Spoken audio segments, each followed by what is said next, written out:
கிறிஸ்துவுக்குள் மிகவும் பிரியமான சகோதர சகோதரிகளே, இயேசு கிறிஸ்துவின் நாமத்தினாலே உங்கள் யாவருக்கும் எனது அன்பின் நல்வாழ்த்துதலையும் வணக்கத்தையும் தெரிவித்துக் கொள்கிறேன். இன்றைய பகலின் குளிர்ச்சியான நாளின் தியான வசனம் யோவான் எழுதின சுவிசேஷம் 13ஆம் அதிகாரம் 15ஆம் வசனம். நான் உங்களுக்கு செய்தது போல நீங்களும் செய்யும்படி உங்களுக்கு மாதிரியை காண்பித்தேன். இயேசு தன்னுடைய வஸ்திரங்களை கழற்றி வைத்துவிட்டு தன் அறையிலே ஒரு சீலையை கட்டிக்கொண்டு சீடர்களின் கால்களை கழுவி சீலையினால் துடைத்தார். அதன் பின்பு கழற்றி வைக்கப்பட்ட வஸ்திரங்களை தரித்து கொண்டார். பின்பு சீடர்களை பார்த்து, நான் உங்களுக்கு என்ன செய்தேன், எப்படி செய்தேன் என்பதை நீங்கள் பார்த்து அறிந்து கொள்ளுங்கள் என்றார். நீங்கள் என்னை போதகர் என்கிறீர்கள், ஆண்டவர் என்றும் சொல்லுகிறீர்கள். நீங்கள் சொல்லுகிறபடியே நான் போதகரும் ஆண்டவரும் தான். இயேசு கிறிஸ்துவும் மேசியாவும் நானே. ஆண்டவரும் போதகருமாகிய நானே உங்கள் கால்களை கழுவி துடைத்திருக்கிறேன். இதைப்போல மனிதர்களாகிய நீங்களும் ஒருவருடைய கால்களை மற்றொருவர் கழுவ வேண்டும் என்று இயேசு கூறினார்.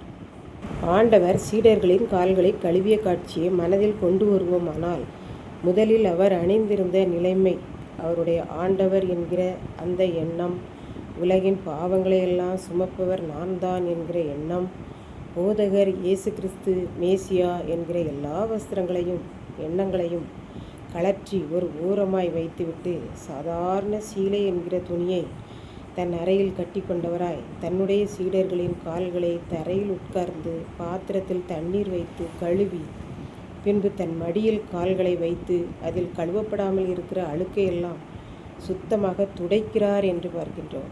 இயேசு சீடர்களை பார்த்து, நான் உங்களுக்கு என்ன செய்தேனோ அதையே நீங்களும் மற்ற மக்களுக்கு செய்ய வேண்டும் என்பதை உங்களுக்கு கற்றுக் கொடுத்திருக்கிறேன். உங்களுக்கு முன்மாதிரியாக செய்திருக்கிறேன். அதனால் நீங்கள் என்னிடத்தில் கற்றுக்கொண்ட மாதிரியை பின்பற்றி நடவுங்கள். இதுவே என்னுடைய ஆலோசனையாய் இருக்கிறது என்று இயேசு கூறினார். இப்படித்தான் ஒரு குடும்பத்தில் ஒரு கலெக்டர் இருந்தார். பெற்றோர் அவரை கஷ்டப்பட்டு படிக்க வைத்தார்கள். அவரும் படித்து தேர்ச்சி பெற்று மாவட்டத்துக்கு ஆட்சியர் ஆனார். அதனால் அனுதினமும் பல இடங்களை பார்வையிட்டு அரசாங்கத்துக்கு தகவல் கொடுக்க வேண்டி பல இடங்களுக்குள் செல்வார். ஒரு சமயம் தேர்தல் வந்தது. அப்பொழுது முதலமைச்சர்களோடு அவரும் வாக்கு கேட்க நகருக்குள் வரவேண்டியதிருந்தது. அப்படி அவர் வரும்போது அங்கே ஒரு கிறிஸ்தவ தேவாலயம் ஒன்று இருந்தது. உடனே எல்லா அமைச்சர்களும் அந்த ஆலயத்திற்குள் சென்று ஜெபம் பண்ணி காணிக்கை வைத்துவிட்டு வர வேண்டும் என்று தீர்மானித்தனர். அமைச்சர்கள் எல்லாரும் உள்ளே சென்றனர்.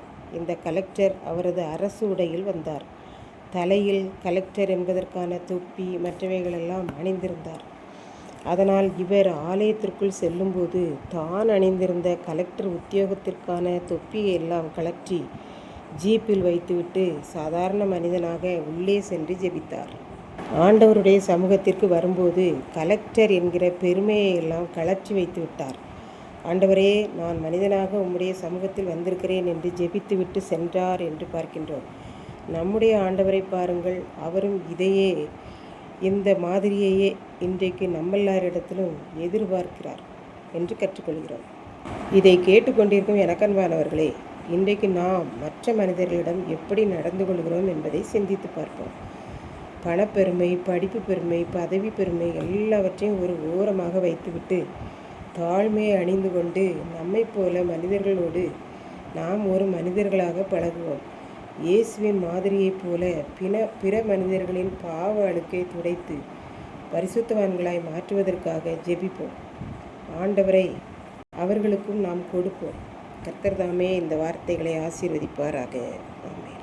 ஜெபம். அன்பின் ஆண்டவரே, இந்த அருமையான நல்ல நாளுக்காக நன்றி செலுத்துகிறேன். இப்போதும் இந்த வார்த்தையை கேட்டுக்கொண்டு இருக்கிற ஒவ்வொரு பிள்ளைகளும் உம்முடைய மாதிரியை பின்பற்ற அருள் புரியும். மீட்பர் இயேசு கிறிஸ்துவின் நாமத்திலே தாழ்மையோடு வேண்டிக் கொள்கிறேன். பரிசுத்தமுள்ள பிதாவே, ஆமென்.